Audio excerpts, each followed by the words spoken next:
নমস্কার বন্ধুরা, আজকে আমরা চলে এসেছি আর একটা নতুন রেসিপি নিয়ে। আজকে আমরা তৈরি করছি ফ্রাইড রাইস।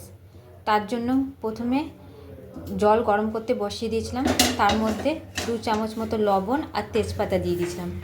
তারপর যখন জলটা ফুটে এসেছিলো তখন চালটা দিয়ে দিয়েছিলাম, আর চালটাকেও আমরা আধ ঘন্টা আগে ভিজিয়ে রেখেছিলাম। তার ফলে কী হবে, ভাতগুলো লম্বা লম্বা হবে। আর এক সাইডে আমরা একটা কড়াই বসিয়ে তার মধ্যে কিছুটা সাদা তেল এবং তার মধ্যে আরও কিছুটা ঘি দেব। আপনারা চাইলে শুধু ঘিও করতে পারেন কিংবা শুধু সাদা তেলেও করতে পারেন। আমরা দুটো মিক্সড করে করব আজকে। এবার তেলের মধ্যে আমরা কিছুটা ঘি দিয়ে দেব।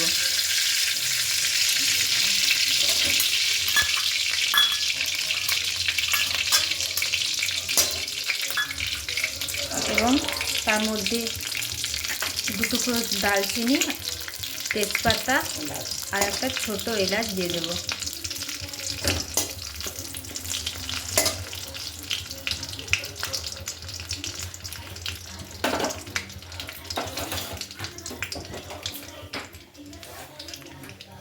ভাতটাকে আমরা চালটাকে পুরোপুরি সেদ্ধ করব না, একটু শক্ত থাকবে, সেই অবস্থায় আমরা নামিয়ে নেব। 80% মতো ভাত হয়ে থাকবে।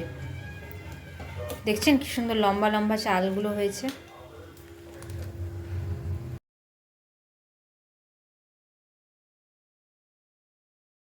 তেলের মধ্যে আমরা লম্বা লম্বা করে কেটে রাখা গাজরের টুকরোগুলো দিয়ে দেব, বিনস দিয়ে দেব, ক্যাপসিকাম দিয়ে দেব। এবার সেগুলো একসাথে করে একটু ভেজে নেব।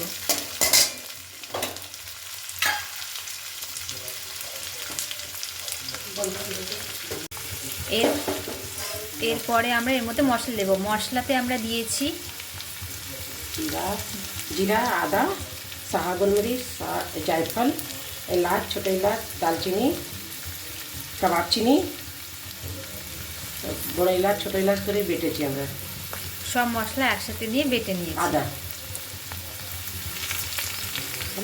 এবার সেই মশলাটাকে আমরা এর মধ্যে দিয়ে দেবো।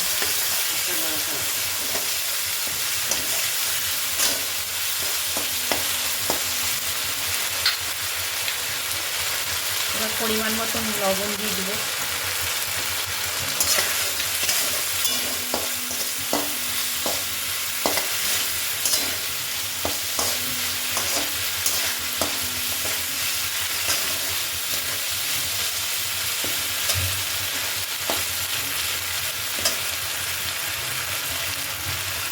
কাজু, কিশমিশ সবগুলো দিয়ে একসাথে কষে নেব।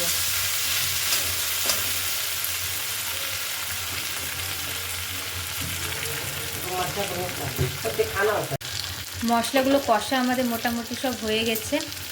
আপনারা এর মধ্যে একটু সামান্য পরিমাণে পেঁয়াজ আর 2 কোয়া রসুনও দিতে পারেন, কিন্তু আমরা আজকে দিইনি রসুন, আপনারা সেটাও দিতে পারেন।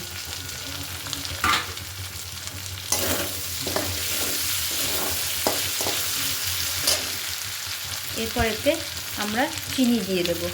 আপনারা যেমন মিষ্টি খেতে পছন্দ করুন সেই রকমভাবেই চিনি অ্যাড করে দেবে।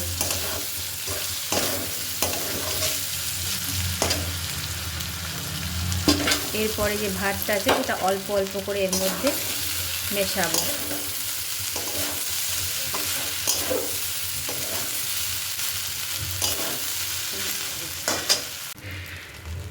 আমাদের রাইসগুলো মিক্সড হয়ে গেছে সবজি এবং মশলার সাথে। দেখুন কি সুন্দর লাগছে। এইভাবে করে কোনোদিন খেয়ে দেখুন, খুব ভালো লাগবে। আর কেমন লাগলো সেটা আমাদেরকে অবশ্যই জানাবেন, আর আমাদের চ্যানেলকে অবশ্যই সাবস্ক্রাইব করবেন।